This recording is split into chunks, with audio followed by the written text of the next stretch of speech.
तर हा पॉलिटिकल नाही, हा कुठल्या तरी घटनेवर आधारित आहे आणि सत्य घटना आहे. ही घटना बंजारा समाजातल्या एका महिलेच्या आयुष्यात घडलेली आहे. साधारणतः 1, 2, 3 जास्तीत जास्त डोक्यावरनं पाणी 5 सिनेमे चालतात, पण होताना ते 117, 18 असे होतात. म्हणजे हा रेशोच असू शकत नाही. मराठीला स्टारिझम नाहीये, मराठीचा स्टार हा विषयच आहे. Absolutely. Content is the content is the king और कॉन्टेंट इज द हिरो. त्यामुळे इंडिव्हिज्युअल निर्माता असेल, टिकला जर तो समजा तगला, तर मराठी चित्रपट चालू राहील, म्हणजे आमच्यासारखे लोक जगतील. आर्थिक नियोजन माझं आयुष्यातलं चुकलेलं आहे. कारण माझा इलाज हा खूप मोठ्या हॉस्पिटलमध्ये झाला, ज्याचा खर्च अवाढव्य आहे. काही मित्रांनी तर असं म्हटलं मला की तुला भेटल्यानंतर तुझ्या बायकोचे पाया पडावेसे वाटतात. खरं म्हणजे तिचे पाय धुवून तू प्यायला पाहिजेस पाणी. आम्हाला असं वाटतं ते आम्ही प्यायचं की काय. मला नेहमी असं वाटतं की माणसाने स्वस्थ कधीच बसू नये. तो जितका अस्वस्थ राहील, जितका तो संघर्षात राहील, तितकी त्याची डेव्हलपमेंट होत राहते.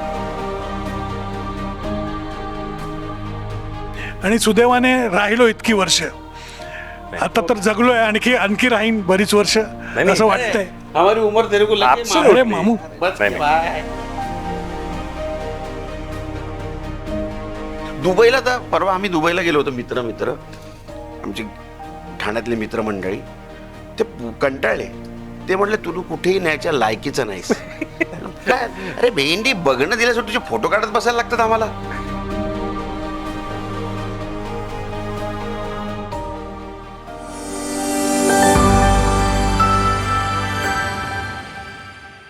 माझ्यासोबत ना असे कलावंत आहेत की जे खरं तर या मातीतले आहेत आणि त्या सगळ्याच्या पलीकडे ना जीवाभावाचे मित्र आहेत.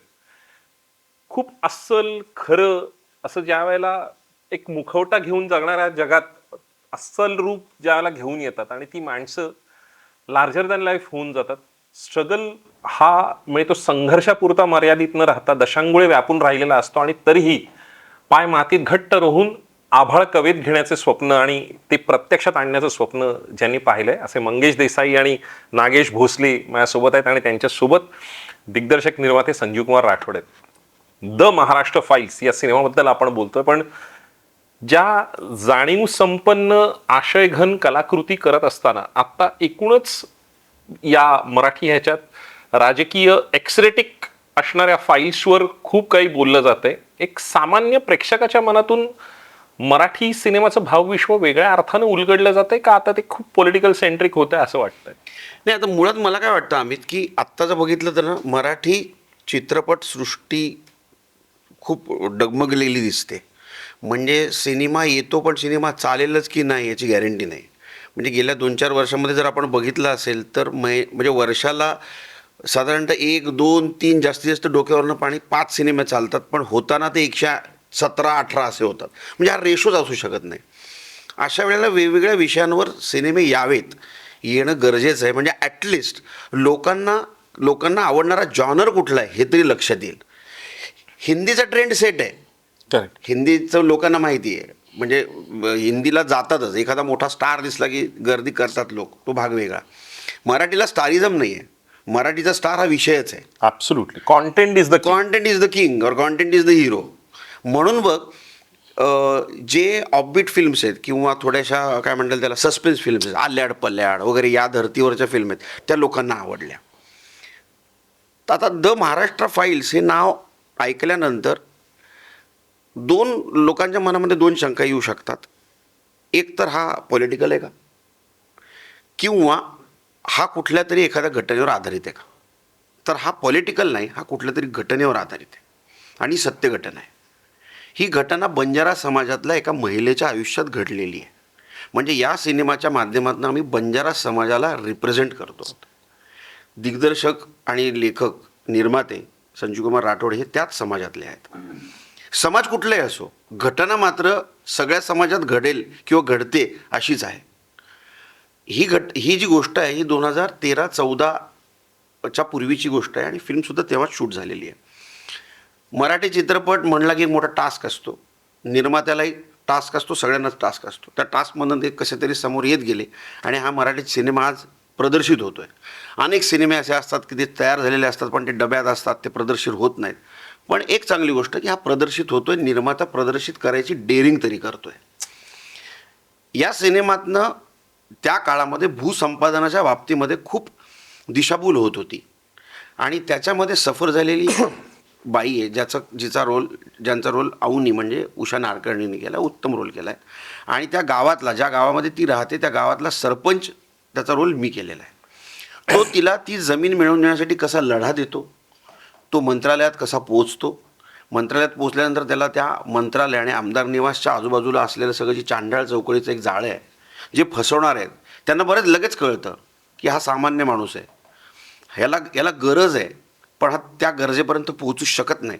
मग याला पोचवण्यासाठी आपण याला काहीतरी आमिष दाखवूया आणि त्याला लुटतात आणि सगळ्यात शेवटी त्याला भाड्याचे पैसे घेऊन गावी परतायला लागतं. या सगळ्या गोष्टीचा उहापोहा किंवा या सगळ्या गोष्टीचं एक छानसं असं चित्रीकरण या सिनेमातनं आपल्याला बघायला मिळणार आहे. नेमकं आता संजीव कुमारजी हे सगळं करत असताना काय पद्धतीचे अडीअडचणींना खरं तर सामना करावा लागला? कारण मंगेशजींनी ज्या पद्धतीने सांगितलं तर आज सिनेमा तयार होतो पण रिलीजपर्यंत प्रत्येकजण, आणि म्युझिक लॉन्चच्या दिवशी ज्या जद्दोजहदमधून, ज्या अग्निदिव्यातून पार पडून इथपर्यंत आलोय असा उल्लेख तुम्ही केला होता. तर नेमका काय अडीअडचणींचा सामना आणि खऱ्या अर्थानं द महाराष्ट्र फाईल्सच्या मागचं सत्य तुम्ही सांगावं असं मला वाटतं, आणि जे मराठी सिनेसृष्टीतलं खरं वास्तव आहे. आजचं खरं वास्तव म्हणजे काय आहे की एखादा एकतर मराठी याच्यामध्ये चित्रपटसृष्टीमध्ये जे आहे एखादे बॅनर किंवा एक दोन सोडले, झी असेल, जिओ असेल, याच्या व्यतिरिक्त असं एक कोणतंही मोठं प्रोडक्शन हाऊस जे आहे की मराठी इंडस्ट्रीला नाही आहे.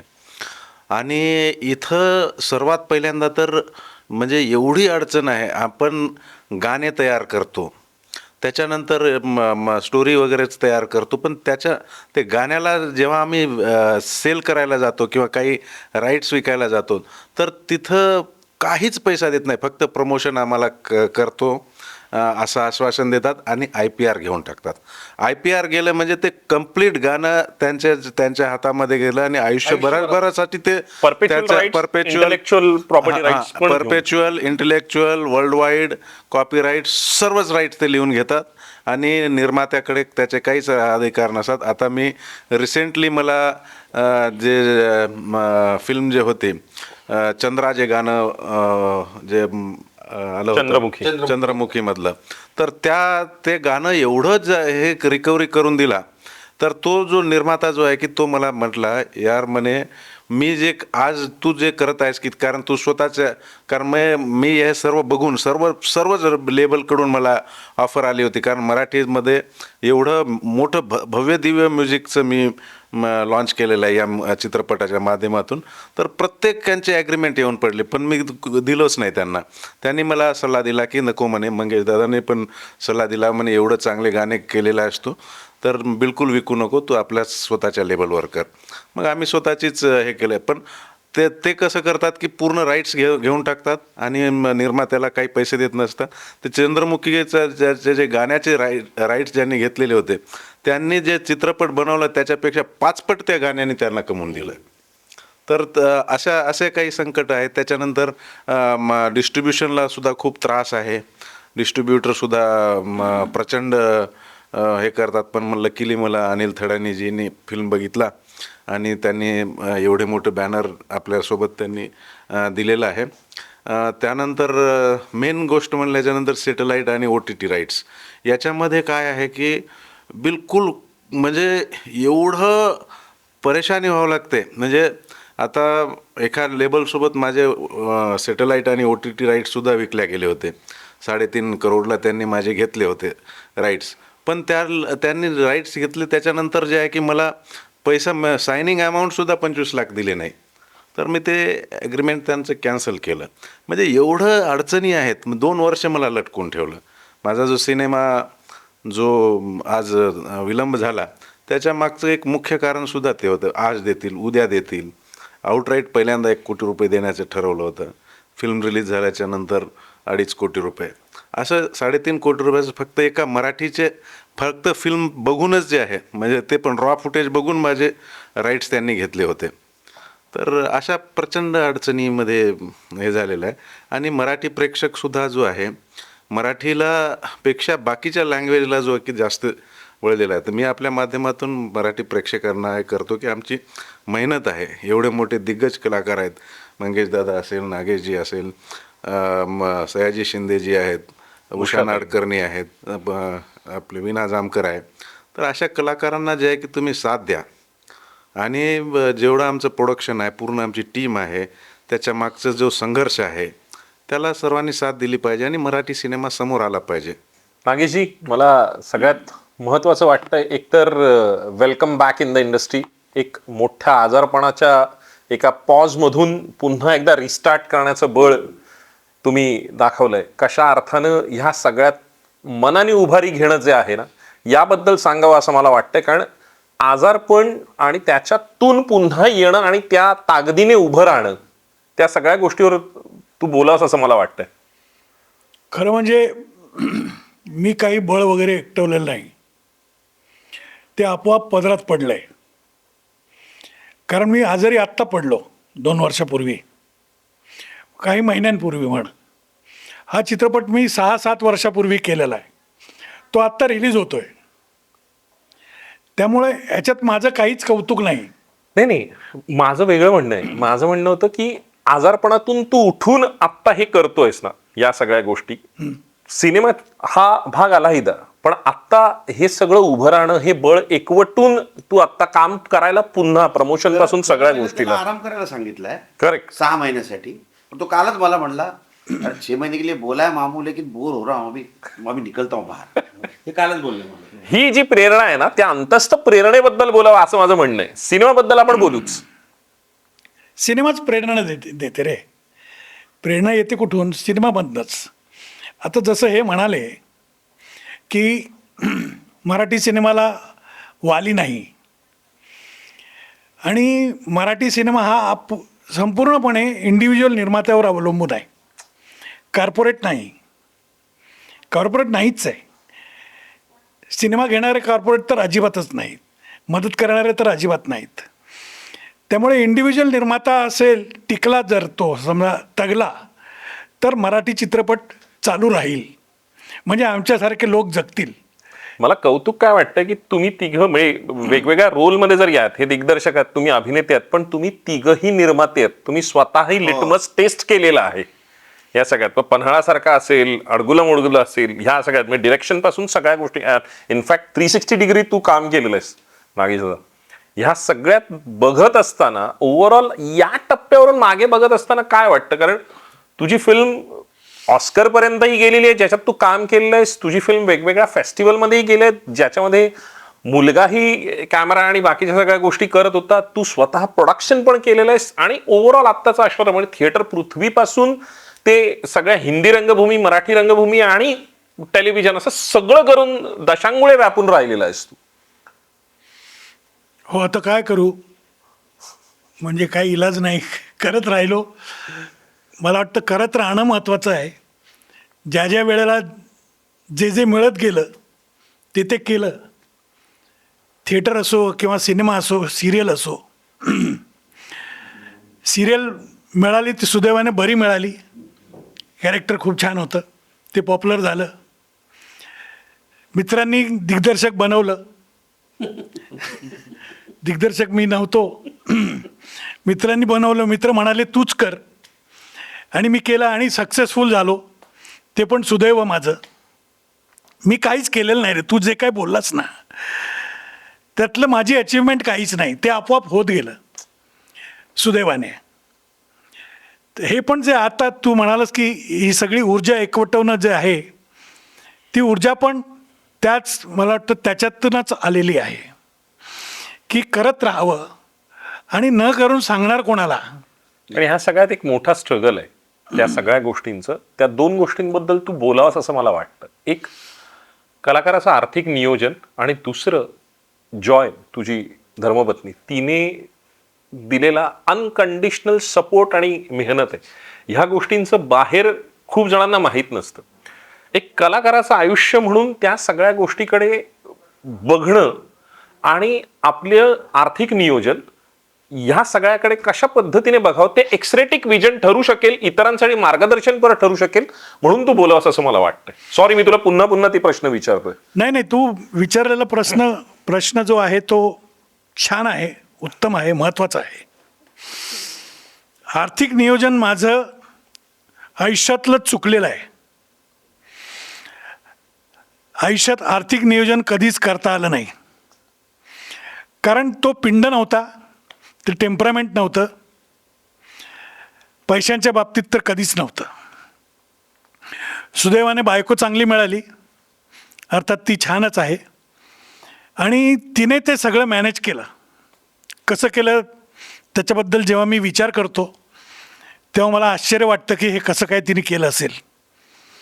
कारण माझा इलाज हा खूप मोठ्या हॉस्पिटलमध्ये झाला, ज्याचा खर्च अवाढव्य आहे. तो तिने मॅनेज केला, कुणाकडे हात न पसरता. माझे खूप चांगले चांगले मित्र आहेत, पण ती कुणाकडेच गेली नाही. सगळ्यांना ओळखते ती कुणाकडे गेली नाही. माझी आर्थिक परिस्थिती ही कधीच चांगली नव्हती, ती आजही चांगली नाही. दुसरं म्हणजे तिच्या आयुष्यात मी आलो हे तिचं दुर्दैव. काही मित्रांनी तर असं म्हटलं मला की तुला भेटल्यानंतर तुझ्या बायकोचे पाया पडावेसे वाटतात. खरं म्हणजे तिचे पाय धुवून तू प्यायला पाहिजेस पाणी. आम्हाला असं वाटतं ते आम्ही प्यायचं की काय, आमच्या आयुष्यात अशी बाई का नाही. तर एनिवे, मला जरा बोलताना दम लागतो आजारी असल्यामुळे, म्हणून मी पटापट बोलू शकत नाही आहे. But she was the achievement. मला असं वाटतं की तू जे काही म्हणालास ती सगळी अचीवमेंट जी आहे ती अचीवमेंट माझी बायको आहे, ती माझी काही अचीवमेंट नाही. तीच एक अचीवमेंट आहे, अपने आप में वो एक अचीवमेंट है मेरे लिए. So yeah I am so grateful to her. असं सगळ्यांसमोर सांगताना मला अजिबात काही वाटत नाही आहे. आणि मला यापेक्षाही काय नियोजन करा हे तू याबाबत मार्गदर्शन करावंस असं मला वाटतंय. मला ह्याच्यावर एक्सरेटिक विजन टाकण्यात किंवा हे काय हा माझा मुद्दा नव्हता. कलाकार जे आत्ता करतायत ना, त्यांनी पुढे जात असताना तुम्ही बाबा ह्या बाबतीत सजग राहा, आर्थिक नियोजनाबाबतीत सजग राहा, अशा पद्धतीचं तू जर सांगू शकलंस. कारण मला हेही माहिती आहे, ये दोस्त आहे अपना, इसके लिए 1 रुपये में काम किया, हे 50 वेळा सांगितलंय त्यांनी, हे 1000 वेळा आमचं बोलणं झालंय. आणि त्याने करोना नसेल, करोना पूर्वीचं असेल, अनेक सक्सेसफुल गोष्टींमध्ये त्याने 1 रुपया न घेता, पण त्याच्या जीवावर निर्मात्यांनी करोडो रुपये कमवलेत, त्याने त्या सगळ्या गोष्टींमध्ये केलंय. हे आत्ताची गोष्ट नाहीये. सॉरी मी बोलतोय.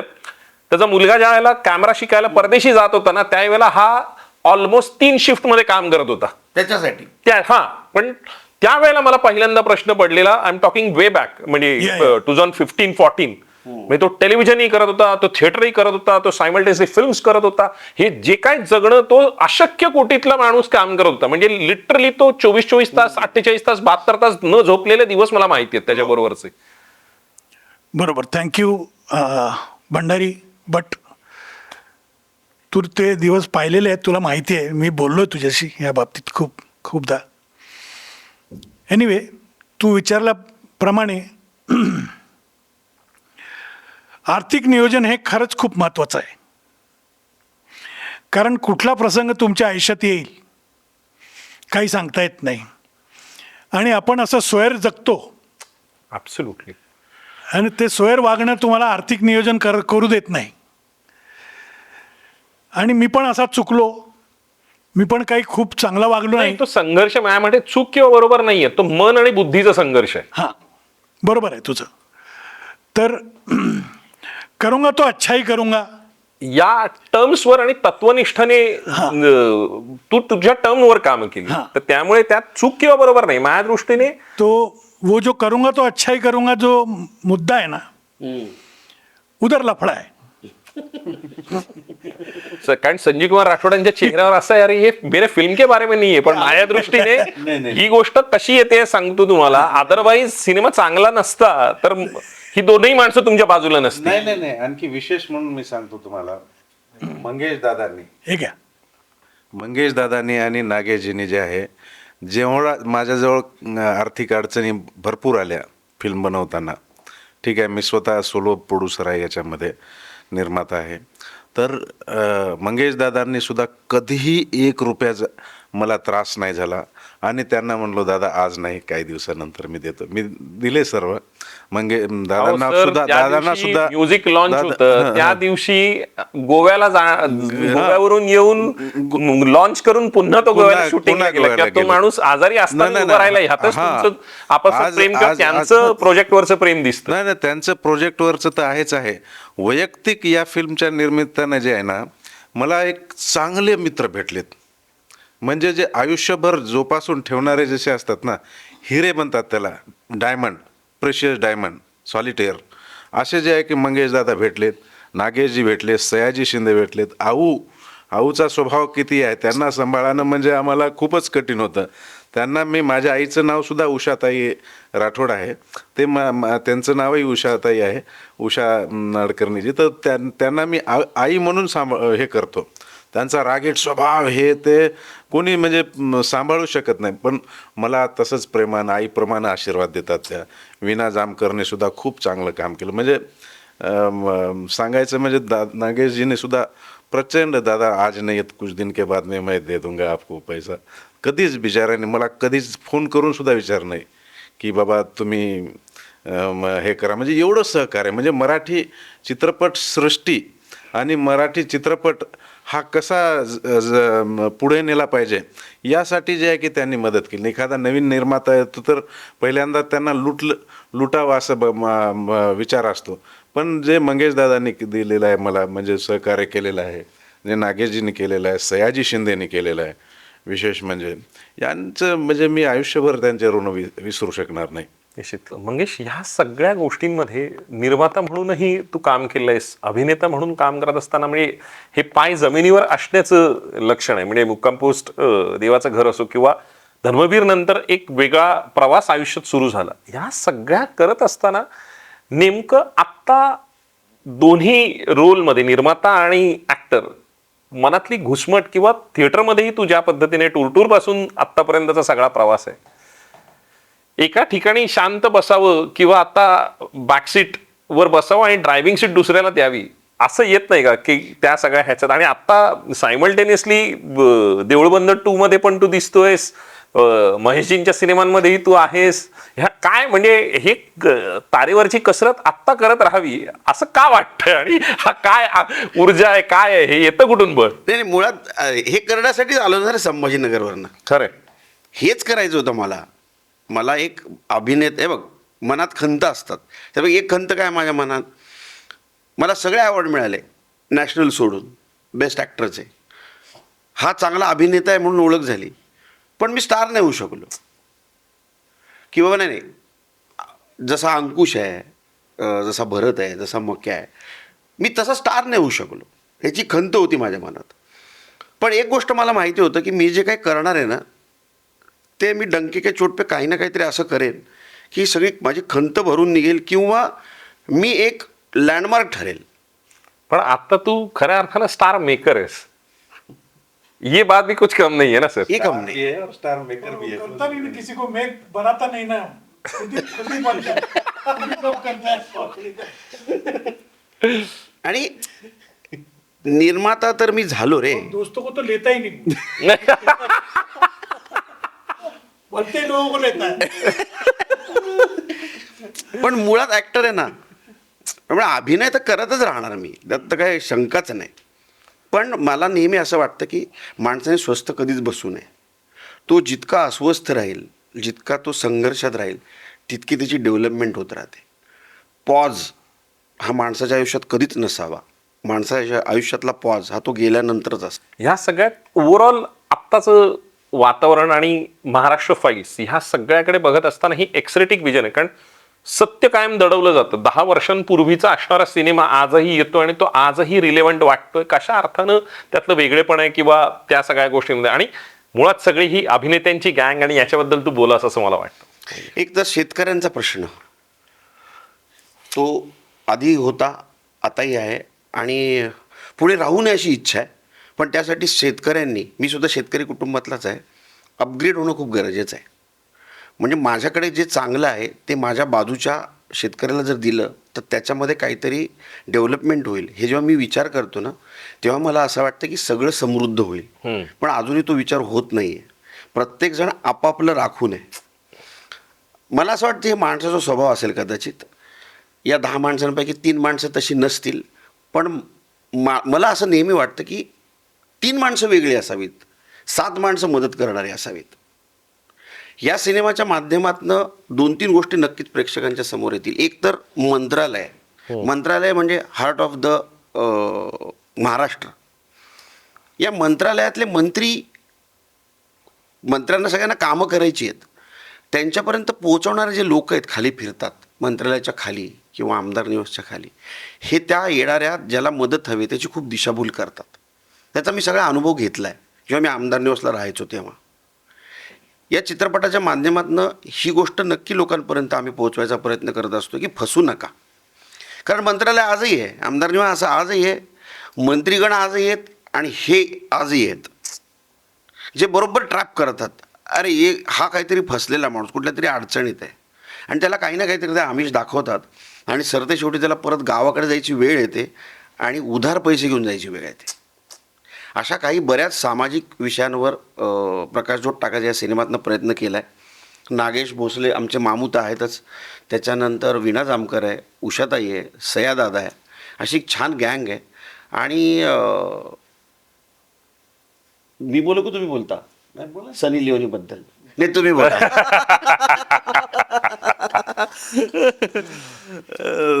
मुळात हा त्यांचा चेहरा बघ काय खुलला. सनी लिओनी कसं की हा प्रवास जो आहे की मी 2015ला हे गाण्याचे हक्क घेतले होते. त्यावेळेस माझ्या माइंडमध्ये असं कधी या चित्रपटामध्ये मी टाकावं किंवा नाही, पण ती सीन थोडीशी क्रिएट झाली. सयाजी शिंदे दादा, मंगेश दादांचं पण त्याच्यामध्ये डान्स आहे. तर सनी लिओनीला जे आहे की आम्ही त्या गाण्यावर घेऊन जे आहे या फिल्ममध्ये हे केलेलं आहे. तर सनी लिओनी आहे, सपना चौधरी आहेत, पहिल्यांदा मराठी इंडस्ट्रीमध्ये त्यांनी पदार्पण केलेलं आहे. त्यानंतर गौतमी पाटील जे आहेत त्यांना मी मराठी फिल्ममध्ये एक हिंदी गाणं त्यांना दिलेलं आहे. आणि त्यानंतर साऊथची मंगली आहे जी आज ओ अंटा वाम मामा वगैरे जे टॉपचे गाणे जे केलेले आहेत तिथली साऊथची नंबर 1 आहे. आणि त्याच्यानंतर अतुलजींचे अजय गोगावले जे आहेत त्यांनी 2 गाणी गायलेली आहेत. क्या बात. तर असे मिळून जे आहे की टोटल म्युझिकली हा प्रॉब्लेमॅटिक नाही तर मसाला मनोरंजनवाला. हा, त्याच्यामध्ये मसाला मनोरंजन पण आहे, कारण वेगवेगळे ऑडियन्स जे आम्ही कॅच करण्याचा प्रयत्न करतो. आता गौतमीचा एक वेगळा ऑडियन्स आहे, सनी लिओनीचा वेगळा ऑडियन्स आहे. त्यानंतर मंगली जी आहे तिनं बंजारा समाजाची आहे, त्यामुळे ते बंजारा समाजाच्यावर आधारित हा चित्रपट असल्यामुळे तिला नॉट ओन्ली सिंगिंग, तिला डान्स पण परफॉर्म करायला लावलं. 10 दिवस तिला पहिले डान्स येत नव्हता. इथं आम्ही विष्णुदेवा जे आमचे डान्स म्हणजे मेन कोरिओग्राफर आहेत त्यांच्याकडे पूर्ण ट्रेनिंग देऊन जे आहे ना, एवढं भव्य दिव्य बंजारा कम्युनिटीतला सर्वात ग्रँड जे आहे की जे संजय लीला बन्साळी टाईपचा तोच त्यांचा असं आदर्श घेऊन समजा आम्ही ते गाणं आम्ही केलं. त्याच्यामध्ये मंगेश दादा आहेत, उषा नाडकर्णीजी सुद्धा आहेत त्या गाण्यामध्ये. तर अशा पद्धतीनं हा आहे. आणि हा बंजारा समाजाच्या एका कथेवर जे आहे हा आधारित जो आहे की हा फिल्म आहे. मुख्य म्हणजे काय की शेतकरी आणि शेतकऱ्यांच्या ज्या समस्या आहेत हे वर्षानुवर्ष जे आहे की तशाच आहेत आज. परंतु जे मेन आमचा जो मुद्दा आहे तो लँड ॲक्विजिशन ॲक्टचा आहे 2013चा. तर त्याच्या पूर्वीच्या ज्या काही घटना झाल्या त्याच्यानंतर 2013मध्ये झालं, पण ते 14च्या नंतर जे आहे की त्याची अंमलबजावणी झाली. जेव्हापासून नरेंद्र मोदी साहेबांचं सरकार आलं, देवेंद्र फडणवीस सरांचं, तर विकास एवढा झपाट्याने होत गेला की लोकांना जे आहे त्यांच्या जमिनी गेल्याच्या नंतर त्यांच्या हातामध्ये एवढा प्रचंड 5 पट बाजार मूल्यापेक्षा 5 पट 6 पट असं भाव त्यांना मिळाले. आणि त्यांचं आर्थिक नियोजन, जसं आपण आता नागेशजींना विचारलं, तर शेतकऱ्यांच्या हातामध्ये एवढा प्रचंड पैसा आल्याच्या नंतर त्याचं आर्थिक नियोजन करता नाही आलं त्यांना. काही शेतकरी असे आहेत म्हणजे 5-5, 10-10 एकर बरोबर आहे, कारण जमीन ते गुंठामंत्री होऊन गेले. आणि त्याच्यानंतर रातोरात त्यांच्या आल्याच्या नंतर ते व्यसनी होऊन गेले, वाम मार्गाला लागलेत आणि पूर्ण पैसा जो आहे की त्यांचा वाया गेला आणि जमीनसुद्धा गेली. आज ते शेतकरी होते तर शेतमजूर झालेले आहेत. अशा काही वेगवेगळ्या समस्या ज्या घेऊन जे आहे की आम्ही हा चित्रपट बनवलेला आहे. आमचा आदर्श कैलासवासी वसंतरावजी नाईक हरित क्रांतीचे प्रणेते माजी मुख्यमंत्री आहेत आणि त्यांच्या ते शेती आणि शेतकरी यांच्याविषयी त्यांना खूप मोठी जाणीव होती आणि आयुष्यभर त्यांनी काम केलं. त्यामुळे त्यांना हरित क्रांतीचे प्रणेते म्हणतात. 12 वर्ष लगातार मुख्यमंत्री जे आहे की ते होते महाराष्ट्राचे. तर हा सुद्धा चित्रपट जो आहे त्यांनी गेल्याच्या नंतर सध्या जो आहे की यवतमाळ जिल्हा जो आहे हा म्हणजे आत्महत्या जे शेतकरी करतात त्यांचं EP सेंटर आहे. Yavatmal district is non as the EP centre for the farmer suicide in India. आणि त्याच्यामध्ये तिथला बहुतांश भाग जो आहे हा बंजारा बेल्ट आहे. आणि सर्वात जास्त त्या शेतकऱ्यामध्ये सुद्धा बंजारा समाजाचे जे शेतकरी जे आहे की त्यांनी आत्महत्या केली त्यांच्यावर आणि त्यांच्या काही वेगवेगळ्या समस्यावर आधारित जो आहे की हा चित्रपट आहे. निश्चित. नागेशजी, या सगळ्यामध्ये ओव्हरऑल आत्ता रिबूट केल्यानंतर ग्रे शेड्स किंवा नकारात्मक असणारी कॅरेक्टर्स करणं हे त्रासदायक ठरतंय का ह्या सगळ्या गोष्टी तशा अर्थानं बाय हात का खेळ आहे म्हणून याकडे बघता येईल म्हणजे आत्ताच्या सिच्युएशन? त्रासदायक तर अजिबात ठरत नाही आहे, कारण वर्षानुवर्ष हेच करत आलो आहे. दुसरं, लोकांनी कधी एक्सपेरिमेंट करण्याचा विचारही केलेला नाही की ह्याला काहीतरी वेगळं देऊया, हा कधी करेल कदाचित, असं लोकांना वाटलं नसेल. एनिवे, तर त्रासदायक अजिबात नाही, पण वेगळं करण्याचा प्रयत्न नक्कीच केला. खरंच ते कितपत चांगलं झालं माहीत नाही, पण वेगळं झालं असावं. मी बघितलं, पण बरं झालं आहे असं वाटतंय मला. या सगळ्यामध्ये मी तुमच्याकडे नेणते पण ठेवून तुम्ही बोलताय मगासपासून, त्या सगळ्या गोष्टीत मी पाहतोय 16च्या फॉर्मॅट पासून डिजिटल फॉर्मॅट पर्यंतचे असणारी सगळी स्थित्यंतर पाहणाऱ्यातला जर लसावी मसावी काढला तर तो नागेश भोसले पर्यंत येऊन थांबतो. म्हणजे त्या सगळ्या गोष्टीतलं मी इतका काळ दशांगुळे व्यापून राहणं, म्हणजे 80s 70s पासून काम करणं, लहानपणापासून जवळून पाहिलेली गोष्ट आहे सगळी. घरात तशा अर्थानं त्या सगळ्या गोष्टी आहेत. हे सगळं पाहत असताना नेमकं इंडस्ट्रीत टिकून राहण्यासाठी नेटवर्क उभं राहतं की महत्वाचं ठरतं की टॅलेंट महत्वाचं ठरतं? काय वाटतं या सगळ्यात? कन्सिस्टन्सी करत राहणं. म्हणजे माझ्या वाट्याला सातारा कोल्हापूरचं चित्रपट पण आले आणि अमोल पालेकर ते पण आले. म्हणजे हिंदीमधले राम गोपाल वर्मा पण आले, निवास पण आले, प्रियदर्शन पण आले आणि थिएटरमध्ये सुनील शानबाग, रामू रामनाथन, म्हणजे वेगवेगळे मॅकचं पण आत्तापर्यंत चालूच आहे. आता पण एक नाटक चालू आहे राम नावाचं. म्हणजे त्याचा शो असेल तर मी बोलवीन तुला त्याच्यासाठी बोलवलं नाही अजून. बोलवलं होतं का? मला आठवत नाही. तारीख जुळली नव्हती आपली. मी मुंबईत नव्हतो त्यावेळेला. करेक्ट. सो तो मैं करता रहा है ना, जो मिला वो किया और ईमानदारी रखना पड़ता है. जो मिला उसको ईमानदारी से करना, शिद्दत से निभाना ये ज़रूरी है. तर तू मला विचारलंस हे कसं काय जमतं, तर प्रयत्न केला की जमतं सगळं. आणि मी प्रयत्न केला. म्हणजे येत नव्हतं म्हणून केलं, येत होतं म्हणून केलं की गरज आहे म्हणून केलं. गरजही होती असातला भाग नाही, गरजही होतीच. प्रत्येक वेळेस चांगलंच मिळत गेलं असं नाही. काय काय वेळेस तुम्हाला नको असलेल्या गोष्टी पण केल्या. बहुत बार न बोलने का भी मन हुआ. तर ते जे मगाशी म्हणालो ना, हा ये मैं क्यों करू, तर हे असं असे पण खूप वर्ष घालवले.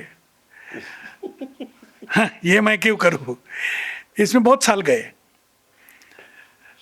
तो समझ में आया कि अबे यार करते रहना चाहिए. कशातनं काय चांगलं निघेल काही सांगता येत नाही है ना. अभी इसका तेरा वो कौन सा थ्रिलर चल रहा है रे, क्राईम पेट्रोल. Crime Patrol. मेरी बीवी इसकी बहुत फैन है. बोले रात रात भर देखते हैं. रात को 3 बजे भी वो क्राइम पेट्रोल देखती. तो मैं हमेशा क्राइम पेट्रोल क्यों करूं मैं, ऐसा सोचता था.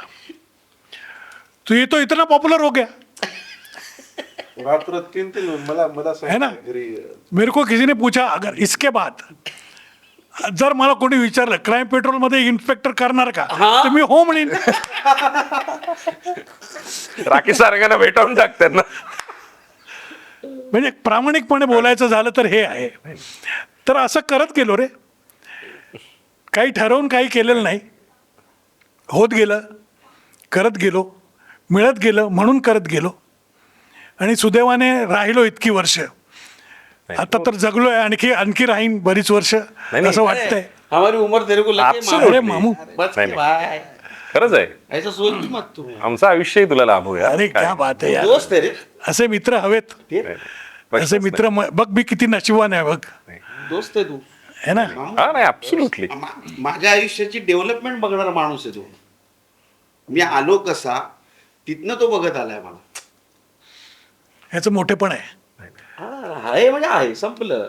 त्यात काय आपण डिनाय करूच शकत नाही. नाही नाही प्रश्नच नाही. आणि क्राईम पेट्रोलचं मी तुला सांगू का, क्राईम पेट्रोल ही माझी बायको आहे ना शलाका, मी आलो प्रयोगावरनं वगैरे इकडनं तिकडनं शूटिंग करणं, तर ती क्राईम पेट्रोल बघत असायची आणि माझं नेहमी भांडण व्हायचं, का कशाला बघते तू, हे बंद कर, त्या आधी बंद कर. मग नंतर असं झालं की माझी चाहूल लागली की बंद ठेव, चला चला आले. आणि मला एकदा राकेश सरांचा फोन आला, राकेश सरांच्या असिस्टंटचा महेशचा, बघाटेचा, की दादा क्राईम पेट्रोलमध्ये एक रोल आहे, करशील का. म्हणलं नको यार, क्राईम पेट्रोल नको सांगू प्लीज. टाळलं. दुसऱ्यांदा असंच झालं, टाळलं. तिसऱ्यांदा राकेश सरांचा फोन आला, तुला करायचं नाही का माझ्या प्रोडक्शनमध्ये काम. म्हटलं असं नाही सर. मग तू प्रत्येक वेळेला नाही काय सांगतो त्याला, तू लुक टेस्टला ये, त्याला मी सांगितलं आहे. राकेश सरांनी सांगितलं, संपलं. गेलो लुक टेस्टला. लुक टेस्ट झाली. ती लुक टेस्ट माझी त्यांना पाहिजे तशी नाही झाली, ज्यांनी लुक टेस्ट घेतली त्याला पाहिजे तशी झाली. सर म्हणले नाही नाही सुन, ते ना मला अशा पद्धतीचं पाहिजे. म्हणलं मला सांगा ना आधी, मी तसंच करतो, मला ओव्हर एक्झॅजरेट करायला नाही आवडत, मला नॅचरल करायलाच आवडतं. तुमचा माणूस मला सांगतो ऐसा कर वैसा कर, नाही नाही ते मी सांगतो तसं कर. मी केलं. एक एपिसोड झाला. मला म्हणले ते एक एपिसोडचा चांगला आला आहे TRP, तर चॅनलने सांगितलं आहे ओ कंटिन्यू करेंगे का पूछो. काहीच काम नव्हतं. म्हटलं करू. पण त्याच्यामध्ये जी हळूहळू डेव्हलपमेंट होत गेली, राकेश सरांच्या स्टोरीजही वेगळ्या होत्या, वेगळ्या स्टोरीज. आणि राकेश सरांना फ्री हँड देऊन टाकला होता मला. ते दिग्दर्शकाला सांगायचे, ते नाही दिग्दर्शक करायचे ना, ते डिरेक्ट नाही करायचे, त्या दिग्दर्शकाला सांगायचे एपिसोड डिरेक्टरला, त्याला जे करायचं ते करू द्या, मला माहिती आहे तो बिलो द बेल्ट करणार नाही आणि त्याच्या वर पण करणार नाही, त्याला जे करायचं ते करू द्या. मग त्यातनं तो तकिया कलम आला, 4 चम्मच शक्कर की चाय दिमाग की बत्ती जलाय. पण तुला सांगतो आज म्हणजे शलाकाचे मी आभार मानतो की तिला नको नको म्हणत असताना मी क्राईम पेट्रोल केलं. आज मी भारताच्या बाहेर कुठेही गेलो, महाराष्ट्राच्या बाहेर कुठल्या राज्यात गेलो, तर एक 100 लोक जर मला भेटले तर त्यातले 70 लोक क्राईम पेट्रोलमधला सुनील केळकर बघणारे असतात.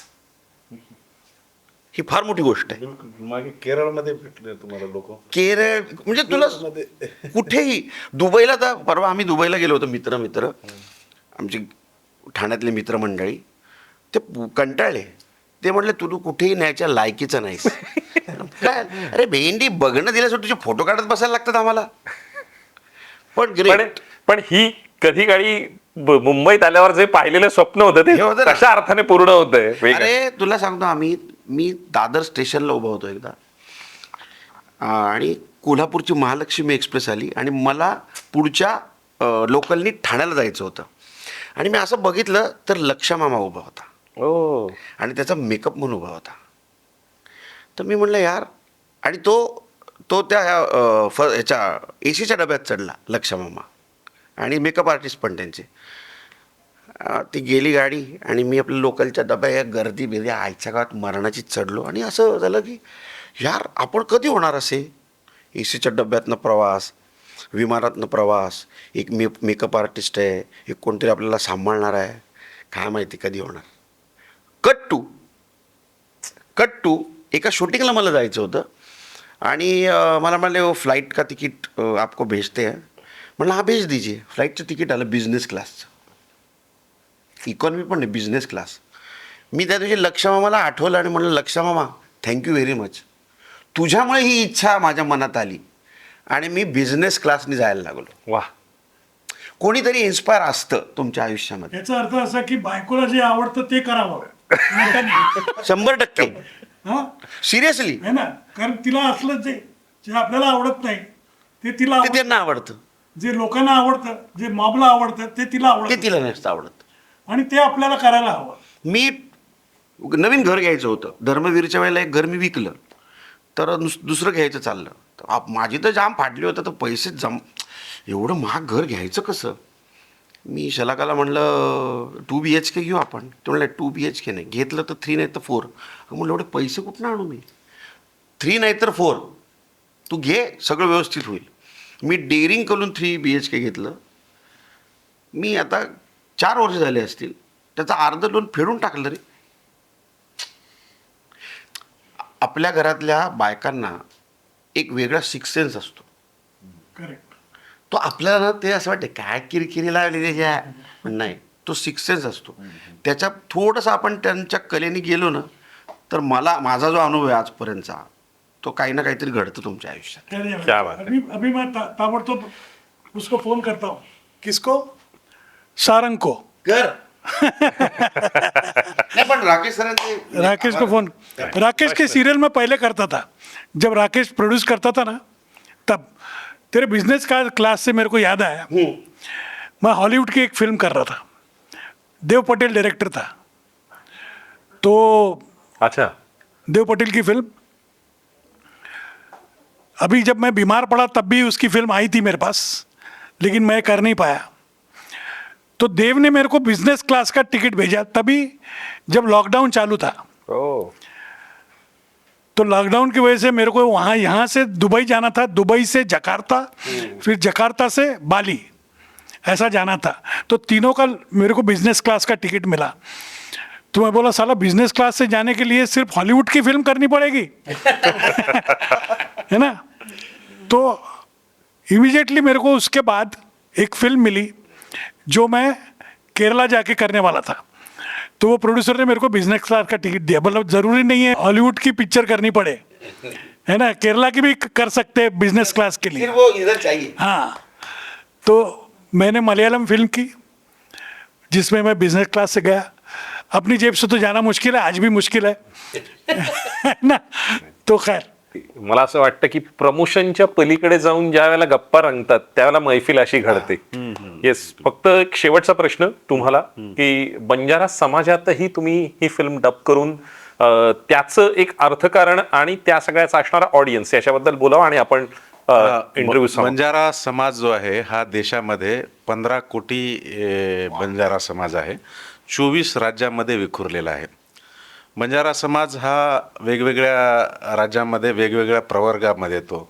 कुठे STमध्ये आहे, कुठे SCमध्ये आहे, महाराष्ट्रामध्ये VJNTमध्ये आहे.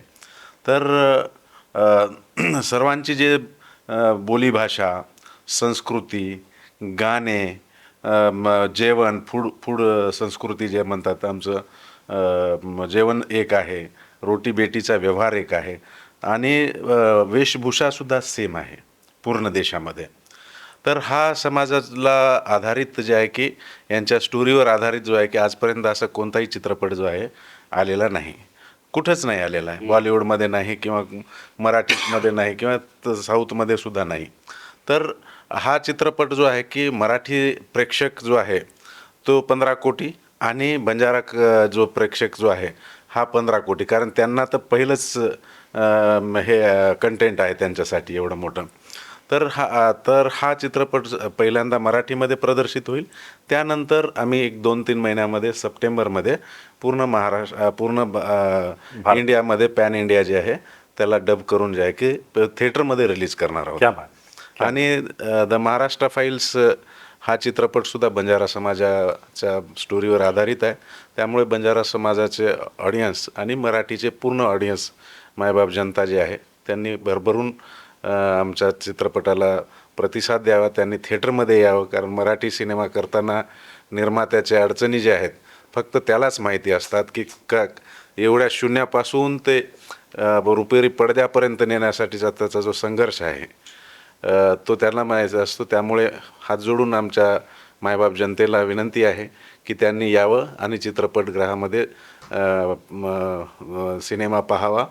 आणि आमच्या पूर्ण टीमला जे आहे आमची टीमला जे आहे की सहकार्य करावं. मंगेशदादा आहेत, नागेशजी आहेत, सयाजी, उषा नाडकर्णी आणि विना जामकर आणि बाकी माझी पूर्ण टीम जे आहे त्यांना सपोर्ट करावे. बाकीचे डान्सर हे सर. त्यांची नावं नाही घेतली. त्यांचे डान्सर घेतले. नाही नाही, इतका आपलेपणाने तुम्ही बोललात आणि मला असं वाटतं लेट्सअपचे जे प्रेक्षक आहेत ते सुज्ञ आहेत, ते तुमच्या या आव्हानाला प्रतिसाद देतील. Wish you love luck and success. आणि इतका आपलेपणाने बोलल्याबद्दल मनपूर्वक आभार. Thank you very much. Thank you so धन्यवाद.